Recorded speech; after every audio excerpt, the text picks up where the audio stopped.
For a while now, rock climbing has been a type of activity that's always had a big draw of attention from me. I'm really fascinated by the ability of body weight strength, and I've always been attracted to calisthenics, doing weighted pull-ups and dips, and climbing just feels like a natural extension of that passion I've had previously in my athletic career. Now, currently, I'm still mainly just training in a normal gym setting. I don't really have any opportunity to go to rock climbing gyms too often, and due to it being the middle of the winter right now, my options to climb outside are also limited. And so because of these two factors, what I've been trying to do over the past handful of weeks is come up with and develop a quick and efficient way to start laying the foundational tissue patterns for my eventual more frequent climbing. And so in the sense of preparing for more rock climbing, really what I want to do is increase the healthy amount of tendon mass in my fingers and elbows specifically, as well as increasing my upper body work capacity for climbing. I'm not too stressed about leg strength or mobility and core strength, as those are all things that I currently pay attention to in my training program. However, by assessing my current weightlifting training program, I find that while I train my grip, I don't necessarily train my finger strength, and I could probably do well preparing by trying to add some mass onto my elbow tendons. Okay, and so if you've seen a lot of my other videos, you'll know that I am super into training in rice buckets. I love taking rehabilitation style workouts and either making them more difficult progression-wise for training or just utilizing them as effective warm-ups. This is a really easy way to warm up my forearm flexors, and I follow it up by warming up my forearm extensors then. I have specific bands for this, but you can just as easily use rubber bands as well. And so while I'm in the rice bucket, I am squeezing my hand into a fist, training my forearm flexors, and what I'm showing you here right now by extending my fingers will pump up, get some blood flow to my forearm extensors. And so by doing both of these in a quick succession, I'm pretty much warming up my full forearm and getting blood through the elbow joint as well. I like to follow that up additionally by just doing some wrist rotations, some radial ulnar deviations, just trying to get everything through my hand, wrist, elbow warmed up and moving. Right here is my current rock climbing hangboard setup. I just use 2 false walls on the side and then have my hangboard up at the top, slightly extended down. Now I used the Rock Prodigy hangboard, I really like it, and I also have a reverse pulley system set up so that I'm able to put weight onto the side, and by clipping it onto the harness here, I can actually have the weight pull up on my body. And that's pretty much what I'm showing right here. I'm looping a dumbbell through the one side of the pulley system, tightening it up, and then I pull down the carabiner and clip it into my harness. And so my body weight is effectively lightened up by the amount of weight that I hang using the dumbbell on the side. And this is a really cool training concept to use.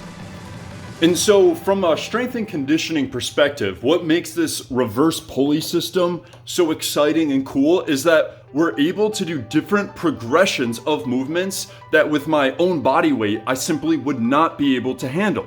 What I mean by this is, let's say I wanted to try and hold a small ledge here.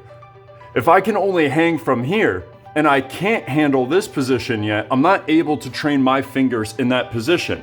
However, by lessening the amount of weight that I weigh through a reverse pulley system, I'm then able to experiment with potentially more difficult holds that I otherwise wouldn't be able to. And then I can progress my tendon strength through those movements before I can actually tolerate it with my own strength. In this case, instead of progressing the exercise by increasing the complexity of the movement or increasing load, I'm increasing the intensity of the exercise by decreasing my reverse pulley load. Now, that's not to say that I use the reverse pulley for every grip, every hold, every single day. I simply use it occasionally in order to get experience holding with grips that otherwise I wouldn't be able to with my full body weight. Following my warm-up and hangboard training, I now like to get into some body weight eccentric loading through my biceps tendon and elbow. The idea behind this is to help try and lay down some collagen synthesis for the areas that are going to be under a lot of stress while I'm rock climbing. I'm trying to look into my future and think about what adaptations I might want and try to prepare for them now. So if I'm at a point where I'm doing a lot of one-hand pulling in the future, I will thank myself a lot for spending the time months in advance building that up. For this workout to work for me, I need to be able to get it done in that 20 to 30 minute time range, really trying to stick towards the lower end of that time range. If you've looked back at some of my previous videos, I have one on building tendon strength, and in the literature of that, I talk about not only the utilization of collagen supplement to improve tendon health during training sessions, but also the importance of keeping those training sessions relatively brief in time, ideally 10 to 15 minutes. So me pushing to that 20 to 30 minute mark is really just having a good time enjoying training the grip, but realistically, because of my schedule and the research, I want to be trying to keep that as quick as possible. Now, I'm not saying this is the perfect training system. It's what works for me with the access to the equipment that I have, with the amount of time that I have to allocate towards this strength development.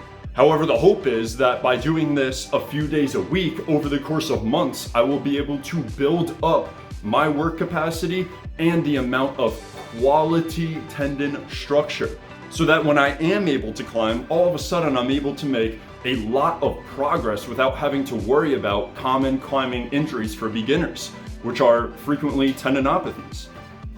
I am by no means a great or even good climber currently, but I am so fascinated by human physiology and what happens when we apply stimulus to cause adaptations. Because of my background in strength and conditioning, being able to apply and overlap that knowledge with a new experience such as rock climbing is really exciting and engaging to me.